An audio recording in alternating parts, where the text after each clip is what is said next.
Bonjour.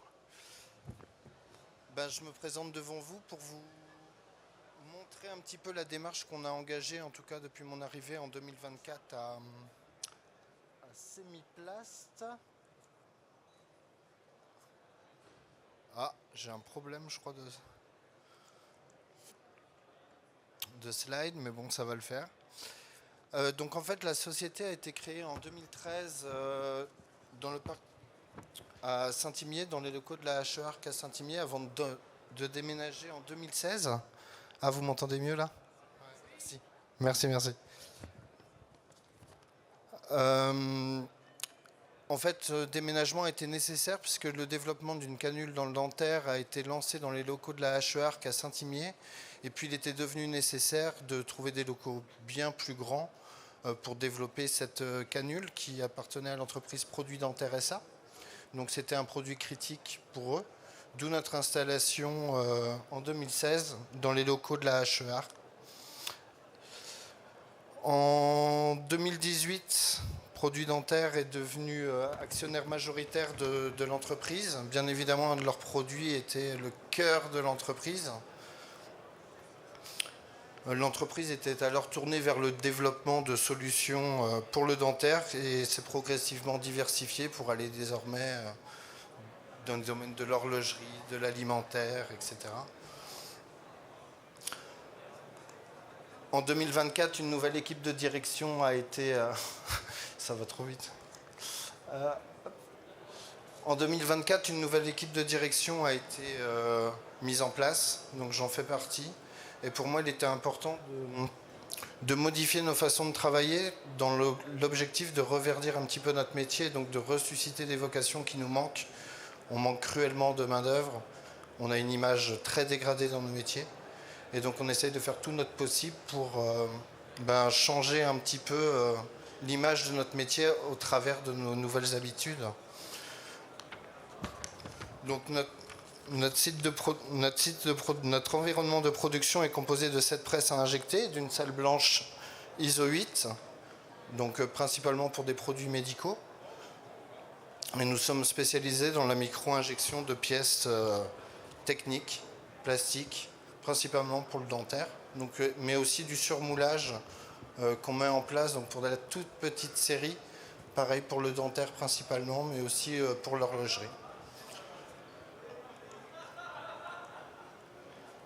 Je vais essayer d'avancer la slide, de me la mettre complète. C'est pour vous présenter globalement comment on peut prendre en charge un projet chez nous. On va à la fois partir d'un dessin 3D, mais aussi conseiller les clients qui peuvent ne pas avoir de cahier des charges. On partirait d'un cahier des charges pour concevoir le produit voulu par le client. Nécessairement derrière ou pas, on peut lui proposer une phase de prototypage qui valide son esthétique, son fonctionnel. Donc ça, c'est très conventionnel. On peut l'orienter pour les choix de matière et les process, qualifier nos process et nos procédés, QI, QOQP ou pas. Ça dépend de nos clients et des produits. On peut les conseiller sur les solutions de packaging primaire qu'on fait en ligne. Et on est garant de la qualité production, assemblage pour le client. Mais ce qui est important de voir, c'est que l'ensemble de ce projet qui est assez conventionnel, nous on essaye de le développer dans un cadre. Si on peut l'amener vers vraiment de nouvelles habitudes, c'est-à-dire si j'ai une matière que je peux changer pour aller vers une matière beaucoup plus noble, qui a une image beaucoup plus noble, on va toujours tenter de la proposer. Donc actuellement, on s'est beaucoup développé sur l'agroalimentaire. Donc on travaille beaucoup avec l'entreprise qui est juste à côté, Tide.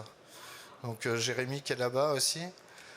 Parce qu'on travaille pour la tête de moine, la florole de la tête de moine. Alors je vais voir.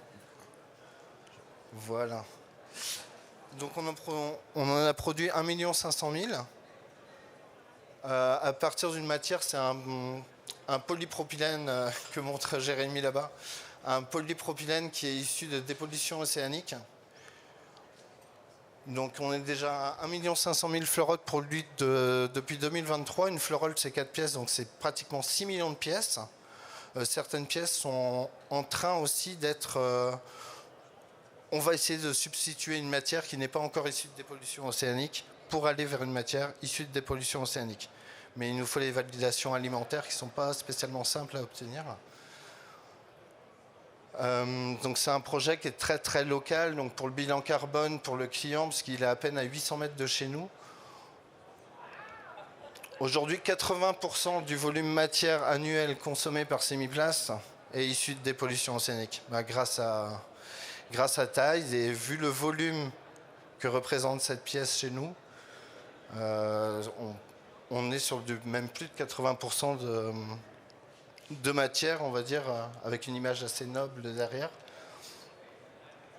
Et on continue notre démarche puisqu'on a énormément de produits pour lesquels désormais on a des matières potentielles qui peuvent être à base d'amidon de maïs, d'algues, j'en passe et des meilleurs, mais qui sont bien plus écologiques que les matières conventionnelles. Donc on essaye aussi de transformer, pas l'ensemble du parc, puisque c'est quand même assez compliqué, mais un maximum de nos références pour aller vers ces matières beaucoup plus nobles.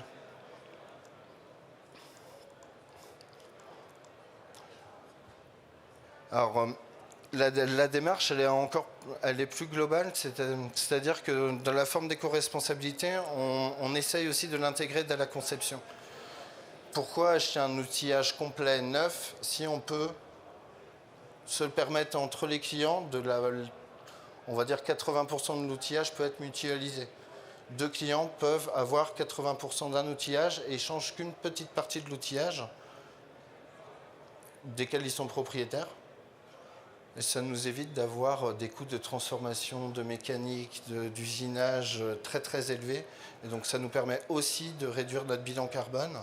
C'est très adapté à de la petite série, puisque payer un outillage très cher, un outillage complet, ça ne convient pas forcément à des petites startups qui n'ont pas forcément beaucoup de moyens, qui veulent quand même malgré tout avoir un process qui ressemble à de l'industrialisation. Donc en démarrage d'un projet, c'est toujours intéressant d'avoir une solution mutualisée pour l'ensemble de nos clients. En tout cas, c'est quelque chose qu'on propose et qui fonctionne plutôt bien.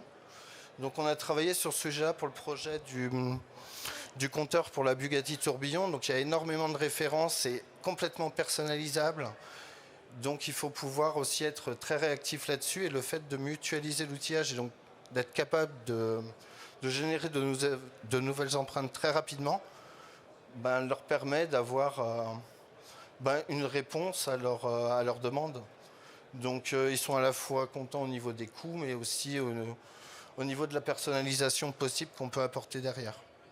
Donc on essaye de développer ça, et la plupart de nos moules vont être conçus dans la mesure du possible, sans déchets, bloc chaud. Et on essaye de mettre ça en place oui, pour tous les projets. Si on peut le positionner, on le positionne. Donc là, on a noté, on a un partenariat stratégique avec AS Molding, qui est un mouliste vendéen qui travaille beaucoup sur la mutualisation des outillages depuis plus de 20 ans, pour de la petite série, pour des startups, pour beaucoup dans l'innovation avant de partir sur de la plus grosse série. Et donc c'est vrai qu'ils nous accompagnent dans cette démarche-là, et on en est plutôt très satisfait.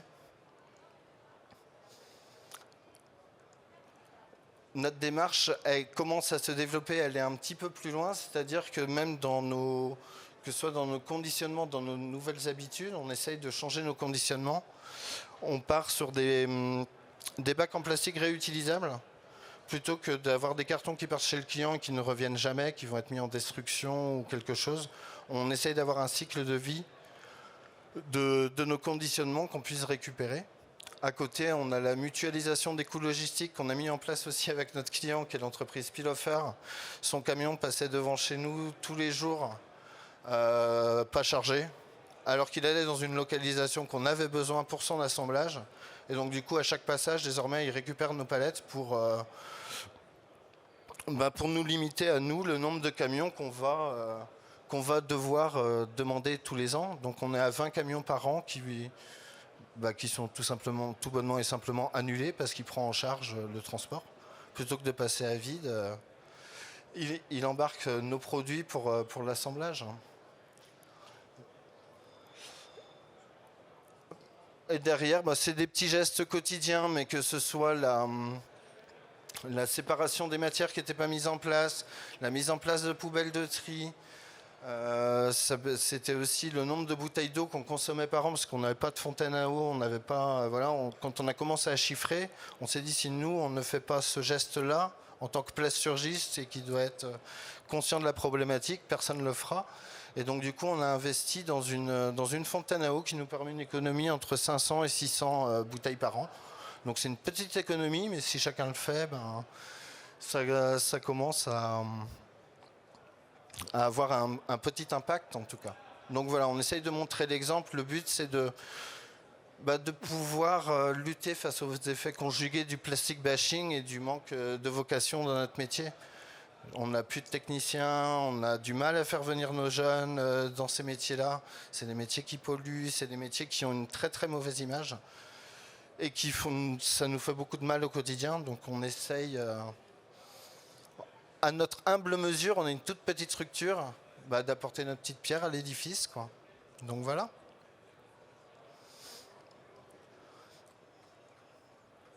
C'était tout pour moi. Belle fin de journée.